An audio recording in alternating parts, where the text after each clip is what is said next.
All right, so I will talk about, so first, my name is Aurélian. I work for Workwell. It's also known as Never Eat Alone.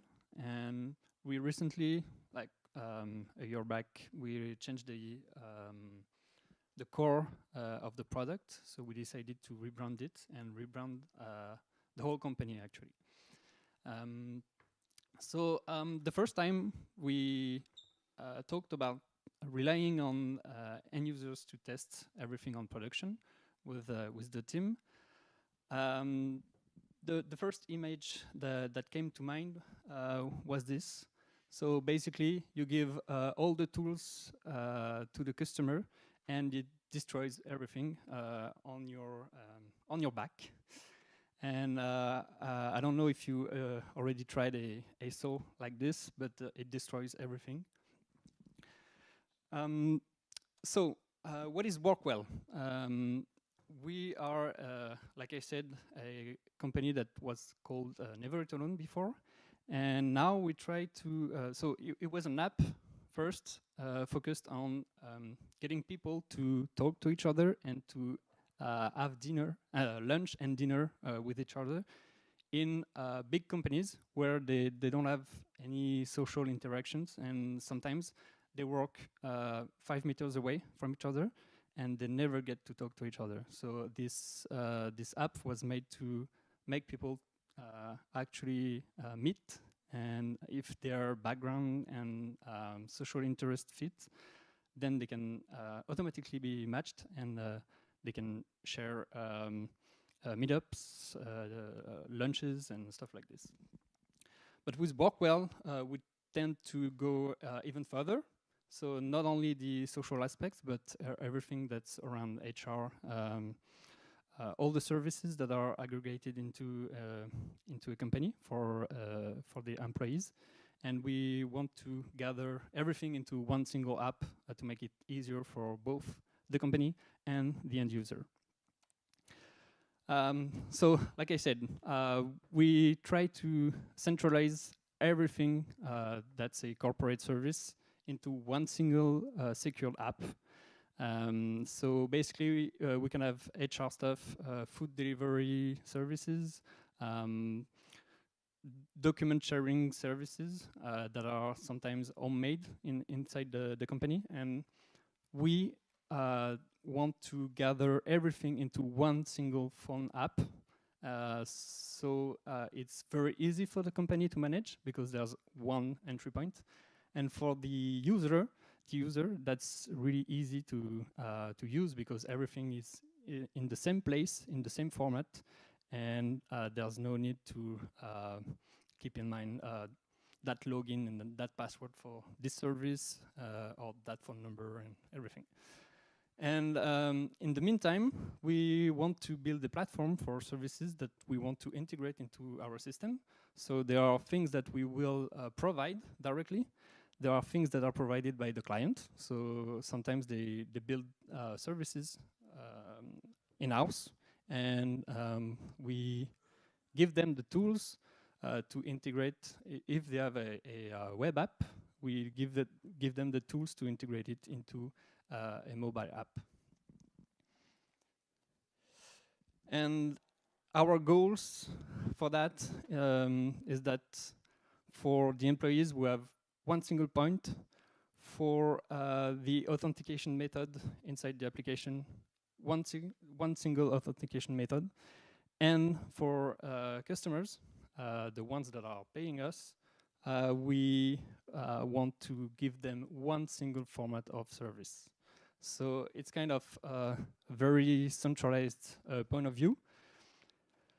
But to make it work, very centralized like this, we actually distribute everything. So our backend first, so we built it with microservices, and we have, I think right now we have between, that may be 16 microservices.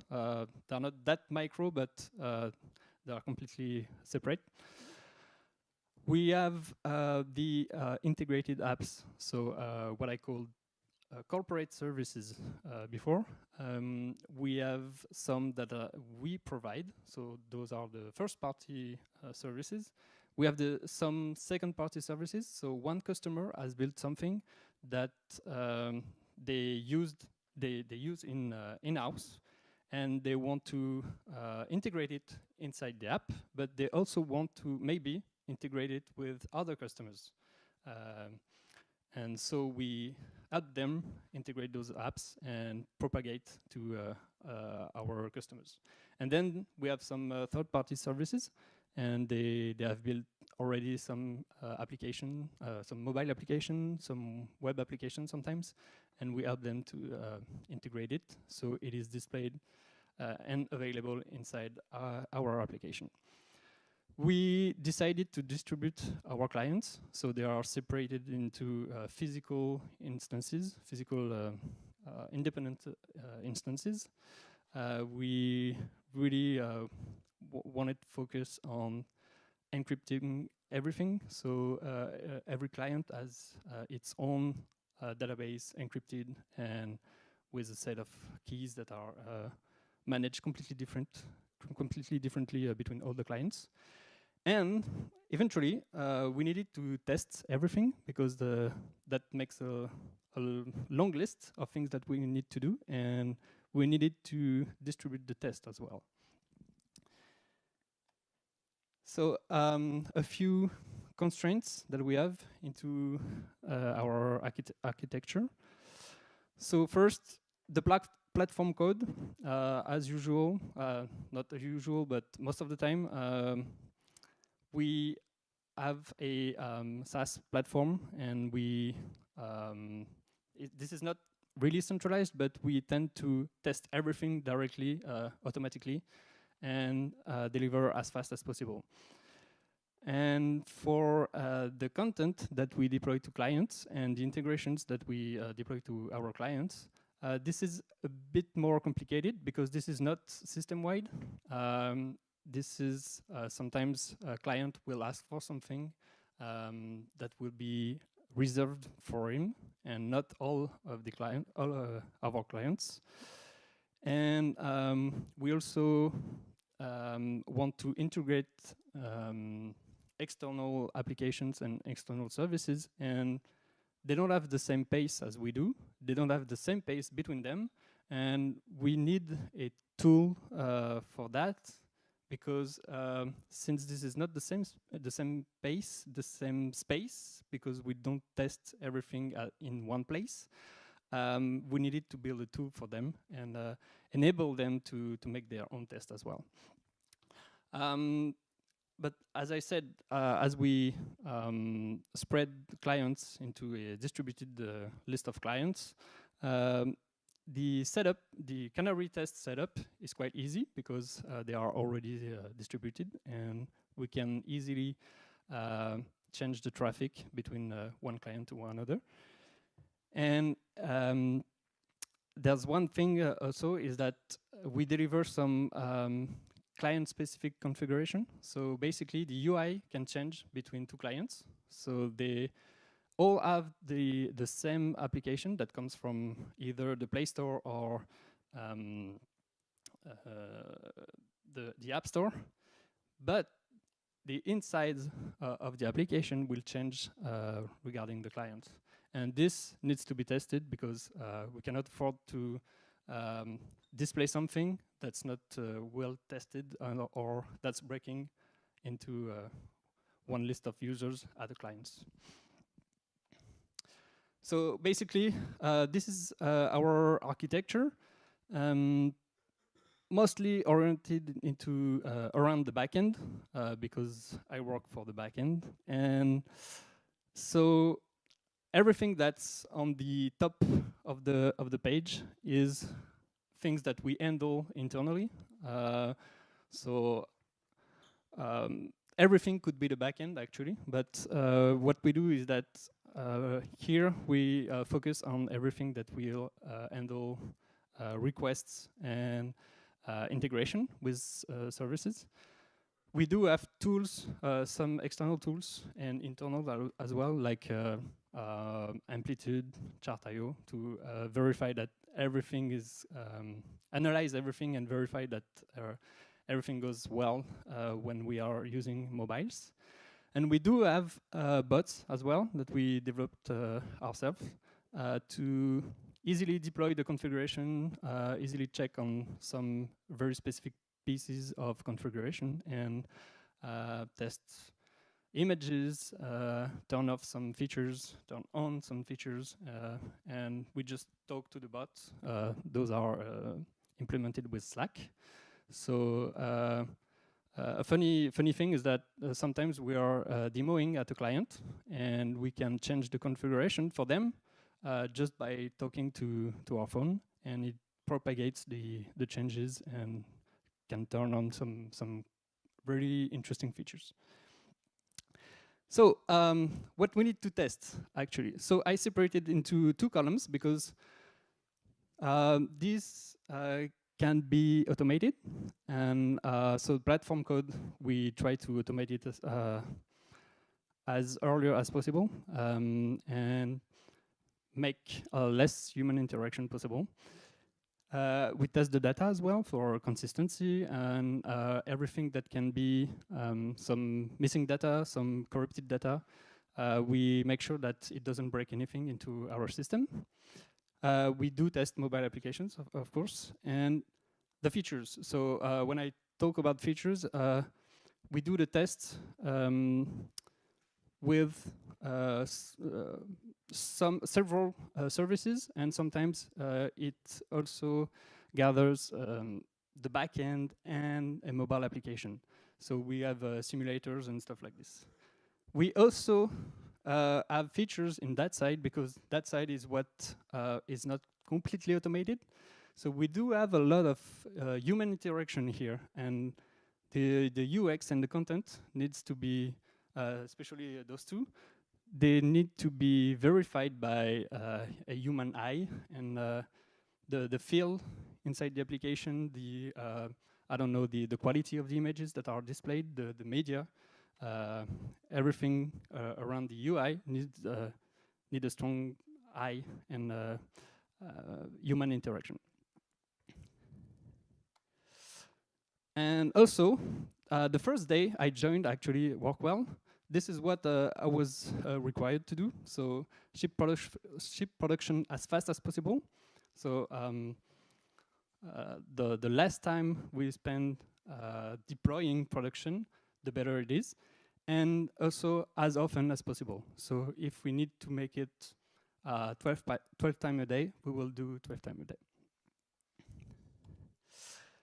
So speaking about time frames, this is our current time frames for all the deliveries that we do. So the platform code, as I said, this is quite often, but we can do even better. So right now, several times a week, we ship to prod all the code that we build. It happens to be several times a day, sometimes, when we figure out there's something missing or we find a bug. And our policy is to avoid rollback by deploying even faster after and fixing everything and avoid data losses in the first place. For mobile application, once a month, approximately, just because you are dependent on the Play stores, the stores, and especially App Store. They need to review everything, so it's not easy to deploy more than once a month. But we do tests every week, new builds. And for, like I said, we have some customer-specific media and configuration.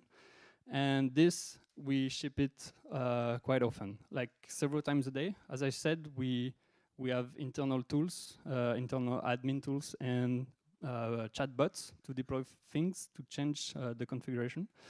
And we do it quite often. As I wrote 10 plus, but sometimes it can be 50 times a day for one specific client, because as I said, the clients are distributed. And it's very short most of the time, but some configuration are quite difficult to parse right now. So sometimes it could take several minutes, and this can be a pain if you are setting up stuff that we need to test after. And for integrated apps, the ones that supply the integrated apps, they usually ship a few times a week, and it takes some minutes, but we really want to help them ship faster. Inside our system, it's propagated quite quickly. It's a matter of seconds, but for them to ship, they need to deploy. Most of the time, they don't deploy just the integration with Workwell. They deploy other stuff they have, so it takes a bit longer. And this is our goals for the next month.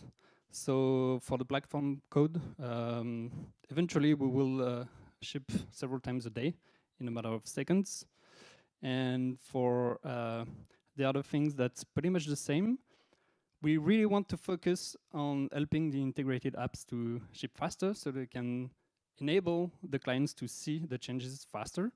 And for everything that's media and configuration, we still want to keep the same pace, but we want to do less iterations. So we want to help the customer deliver the right configuration at the first time or the second time, and not 10 iterations of failing configuration.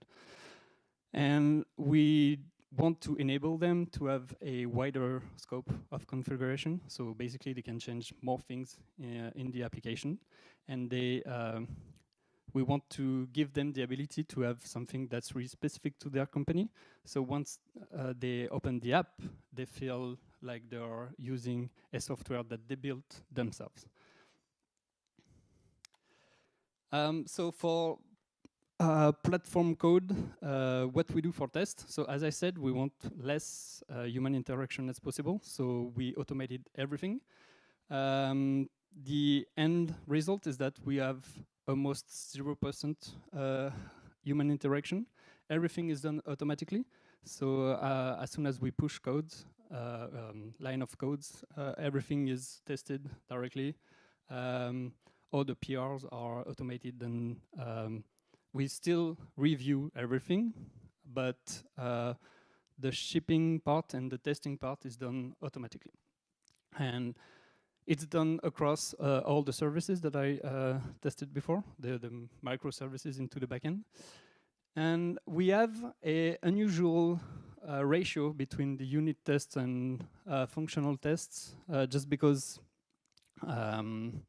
we tend to keep the code simpler, but we have a lot of cases to cover because we have distributed clients with specific configurations, and we need to be able to cover all those different configurations, and also cover all the cases for the integrated apps.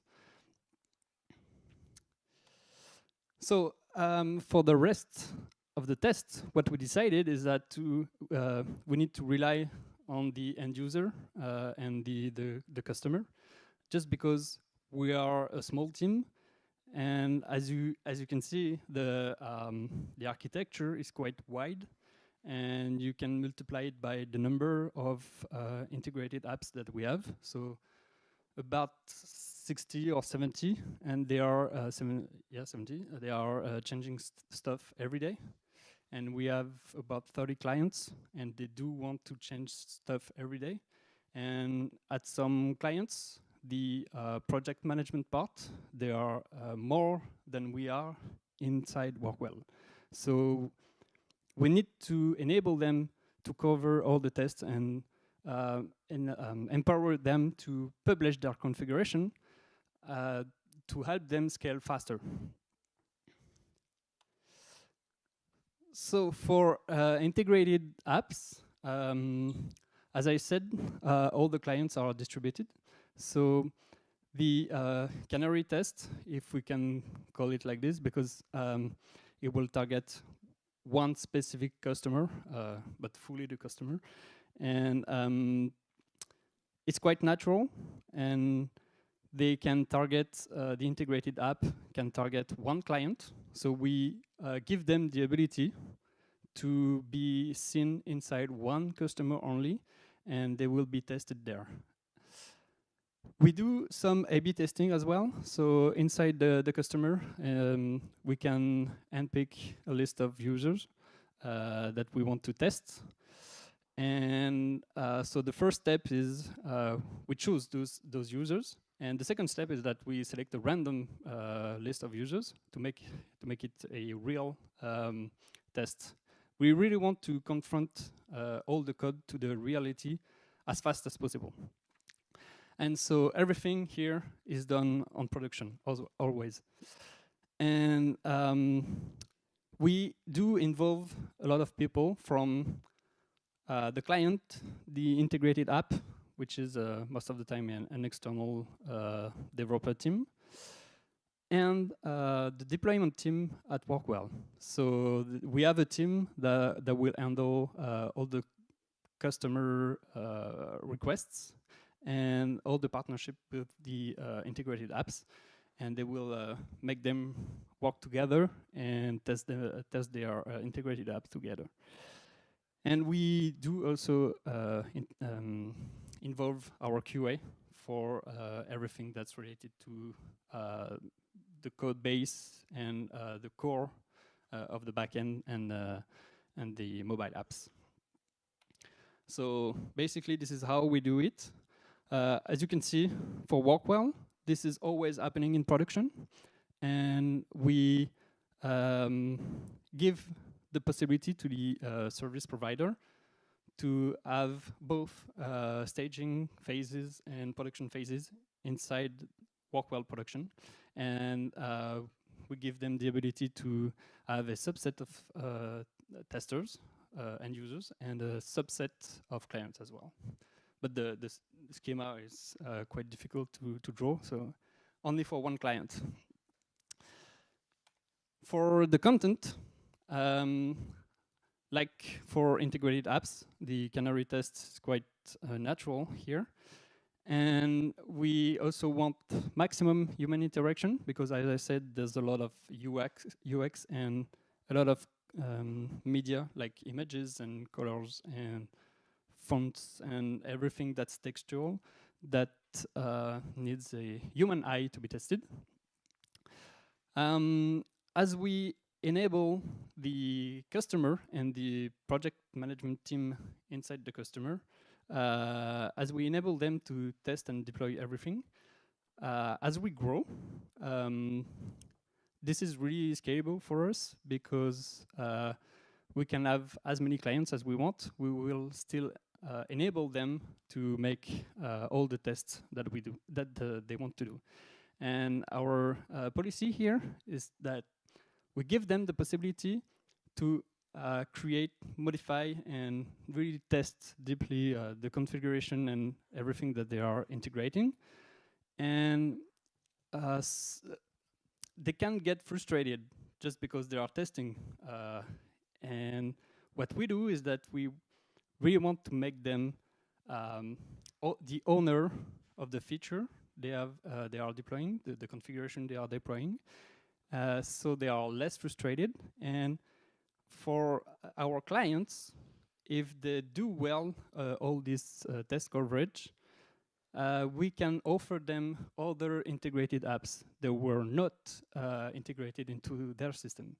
And for integrated apps, we will propagate them into the other customers. So it's a win-win. So they test, they make everything at the client confidence, and then if everything is happy, since they work for us, we can award them with other clients or other integrated apps.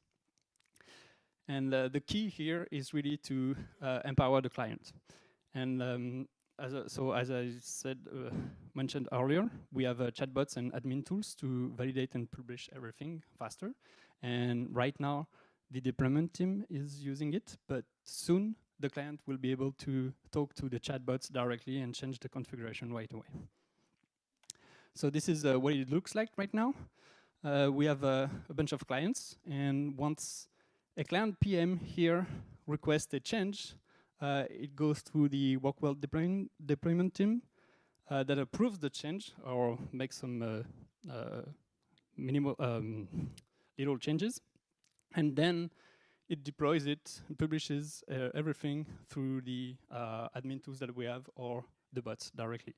And then it goes back to the client here, the client environment, and the users and the client PM can test, validate, and if they are okay with that, they feel like they own the feature, they own the change, and they will never get frustrated.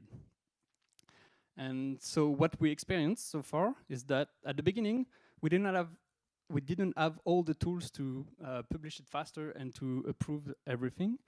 So it was quite difficult, but right now, we do have those clients talking to each other to say, hey, I did that change in the configuration. That's possible to do it like this. And they publish those changes by themselves without going through us. So it goes really fast for them. And this is what they like. And they are never getting frustrated because they can change and roll back really quickly. And soon, we remove the deployment team here. And as you can see, there's only automated stuff that are left in the schema here, the servers, and all the tools and bots. There are no human interaction anymore from Workwell. Everything is done by either the client or the integrated apps. So for us, it's a key for scalability. In the end, it feels like we are just watching clients and integrated apps playing with each other. But in the reality, we are still that guy here because we're still testing everything. Because when we validate something for one client, before we propagate it to other clients, we still want to make sure everything is compatible with the other ones. And same thing for integrated apps. Before we propagate them to other clients, other environments, we want to make sure that they also fit our needs and not only the client needs. So do you have any question?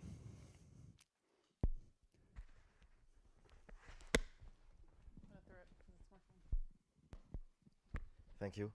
Thanks for the talk. I have a few questions, three actually. I'd like to know how many people are working in Workwell currently. Right now we are 23. Okay, and I'd like to know a little bit more about your business plan since you have a lot of components in plugging into your apps. So we in that schema, Yeah. not this one. If I go back here, we invoice this.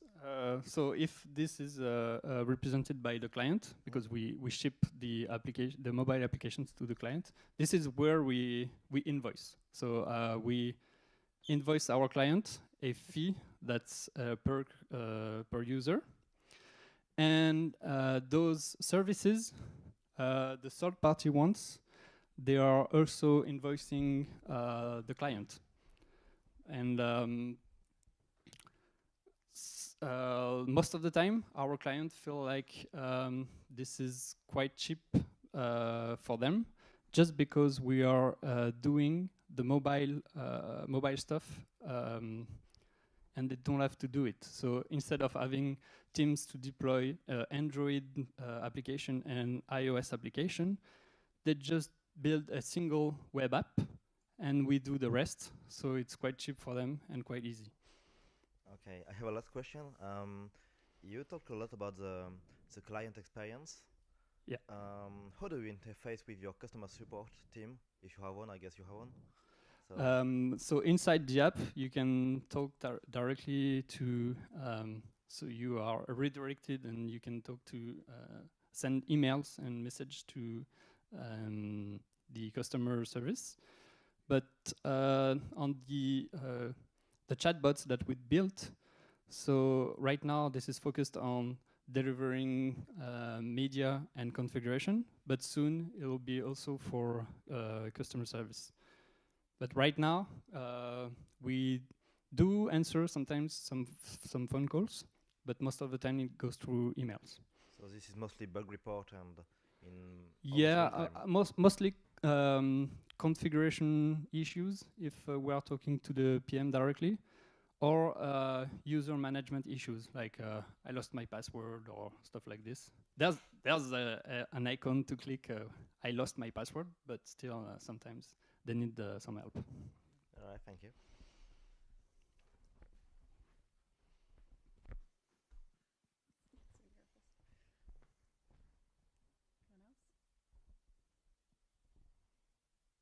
No more questions?